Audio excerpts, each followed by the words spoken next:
tutta la nostra azienda è impegnata in un salto di qualità oltre che di quantità. Gli interventi chirurgici sono aumentati dal periodo della riorganizzazione su base annua di circa l'11%, quindi questo è un dato importante perché ricordo che appunto più interventi facciamo e più riusciamo a rispondere ai bisogni dei cittadini, non solo marchigiani ma anche quelli che si rivolgono a noi da fuori regione. E dall'altra parte la questione che appunto ovviamente c'è la necessità che ci sia un maggiore impegno da parte di tutti.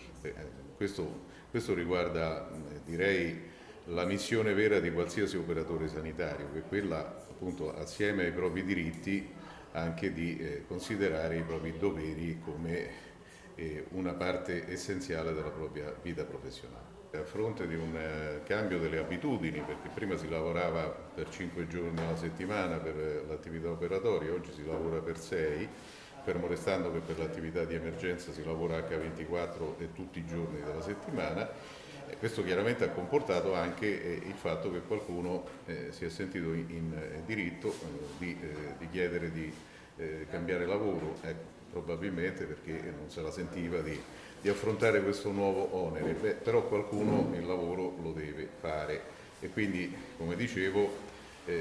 abbiamo organizzato le cose tutelando i diritti, ma dall'altra parte facendo in modo che il carico di lavoro sia quello giusto, perché il nostro problema è quello, come dicevo, di fare di più e fare meglio per i cittadini malati che si rivolgono a noi. A fronte di nuove assunzioni, noi come sappiamo la Regione ci ha autorizzato a centinaia di nuove assunzioni. In questo momento di crisi economica in cui le aziende private per lo più licenziano, o stringono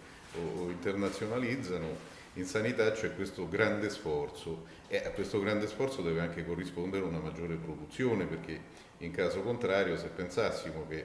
assumiamo le persone e poi produciamo come prima, fallirebbe il servizio sanitario pubblico, cosa che nessuno si augura, e ovviamente lavoriamo perché si realizzi il contrario, cioè il servizio pubblico deve essere sempre più forte.